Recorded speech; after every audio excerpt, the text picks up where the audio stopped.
Hundreds of Sulla's political enemies were then rounded up and executed, and he was the first among several generals who was to use his military forces in this way. Sulla planted his own supporters in power and quickly left the city in peace, but nothing in Rome would ever be the same. A Roman general used his troops to enforce his own political power. It was the first time, but it would by no means be the last. Soon, another Roman army would march against Rome, led by a great leader, politician, and general. A man named Julius Caesar.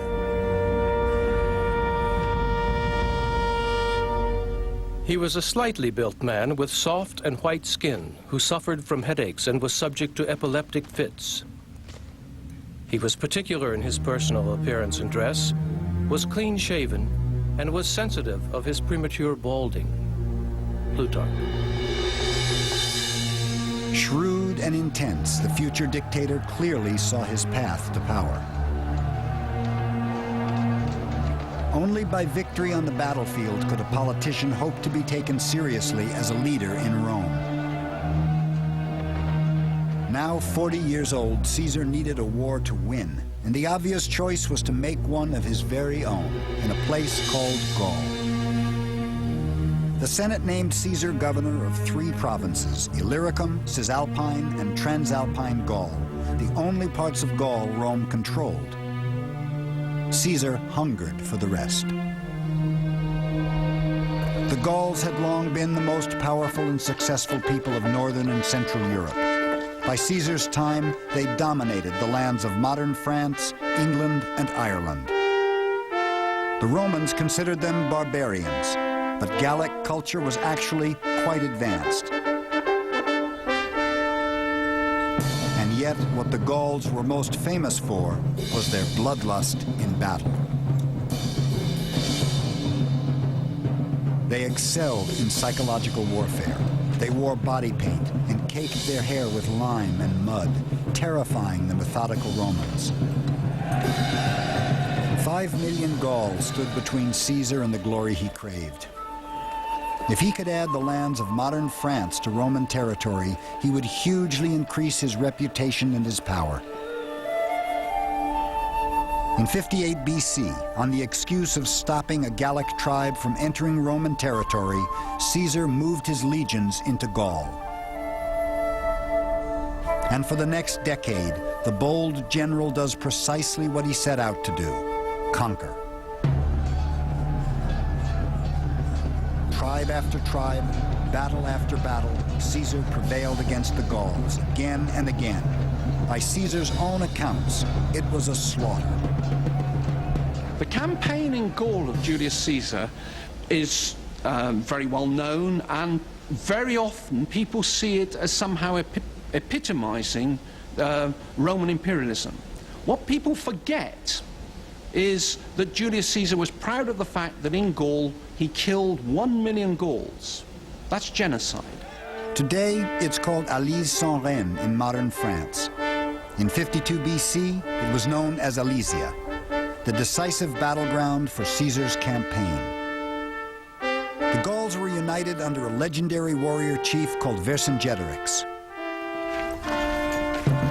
For Julius Caesar, this is the moment of truth. He surrounds Alesia, but he's taken by surprise when Gallic reinforcements attack from behind. Caesar must now fight 2 armies at once. He basically conducted a siege in 2 directions. Now, what other ancient soldier would have done that, or what soldier today would have had that degree of self-confidence in his men and self-confidence in his own leadership ability to conduct essentially a siege in 2 directions 500-600 miles from home? That's the mark of a genius. He's outnumbered 5 to 1, but Caesar's troops eventually win the battle, capturing the infamous Vercingetorix. It was the last stand for the Gauls, and it made Julius Caesar one of the 2 most powerful men in Rome and the world. The other was a general and politician named Gnaeus Pompey, long a rival of Caesar's. The ambitions of these two men would soon launch Rome headlong into a bloody struggle for her own survival. You don't have to suffer. Premier Bathrooms brings freedom to your life. So much easier than using a bathtub, the old-style bathtub. I'm very, very happy I've got it. Premier Bathrooms' custom bath and shower enclosures are easy to step into, feature sturdy hand grips and safety bars, secure locking mechanisms, and comfortable seats.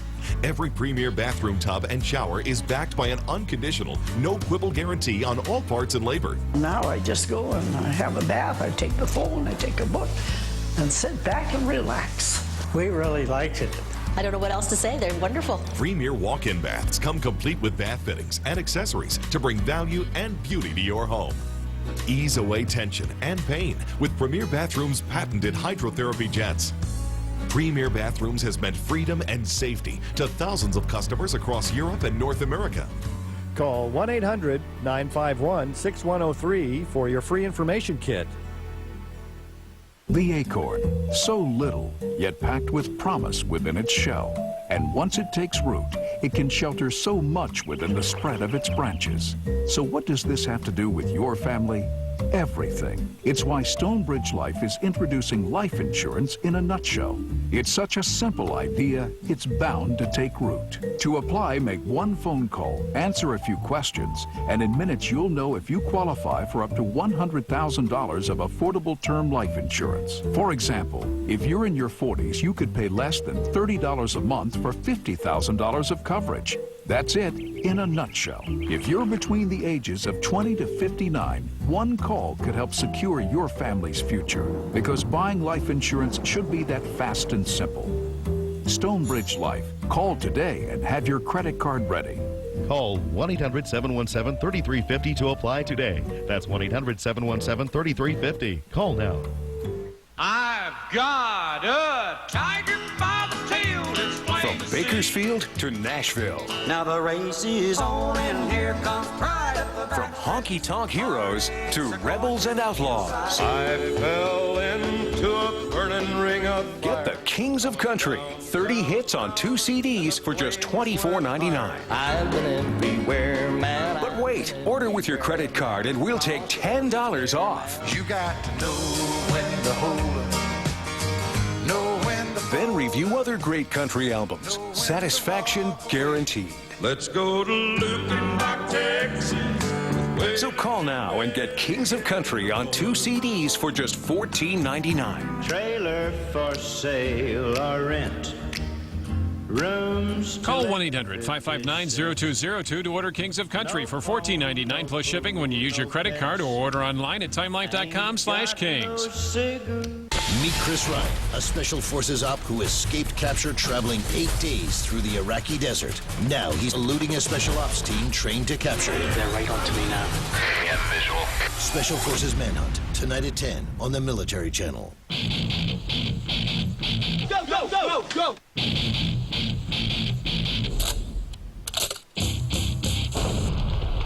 We're bringing it to the enemy, they're going to know. This aircraft has one mission and one mission alone. Fully automatic, 1,200 rounds a minute, 2,700 yards. The only show that brings you the nuts and bolts of warfare is Moving.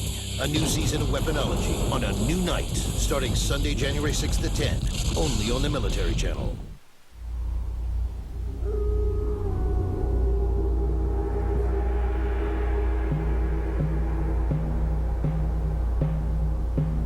It was never a raging torrent or a great river, but it was destined for a place in history.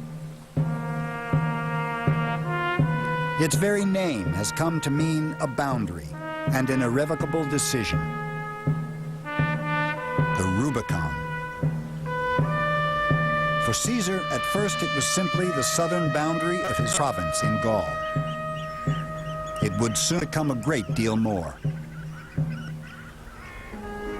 The Senate recalled Caesar to Rome, but ordered him to leave his legions behind.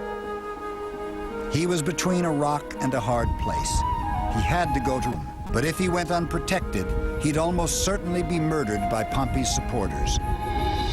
He believed he had no other choice but to call on the loyalty of his men. In 49 BC, in bold defiance of the Senate, Caesar took his army out of Gaul across an unassuming little stream. We can still turn back, but once we cross that little bridge, we will have to fight it out.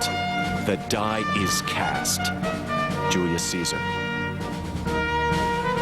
The moment his army crossed the Rubicon, his intent became obvious to all. Caesar was marching on Rome into civil war. The army of one Roman general against another, legion against legion. Caesar defeated Pompey, but the bloody struggle for power raged on. Even after Caesar was stabbed to death by the Senate in 44 BC, civil war and anarchy tore Rome apart. For 2 decades, Romans by the thousands died by Roman swords as one general after another entered the fray. Agrippa, Lepidus, Dolabella, Brutus, Cassius, Mark Antony, and Cleopatra against Octavian, until one man emerged triumphant. He called himself Augustus, Rome's first emperor. The Republic was dead. Rome was now officially an empire, ruled by a sole dictator.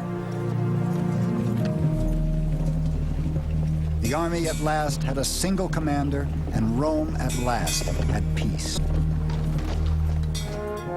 What Augustus sensed was that simply that the Roman Empire had spread too far too fast, and that the military was stretched to the limit in trying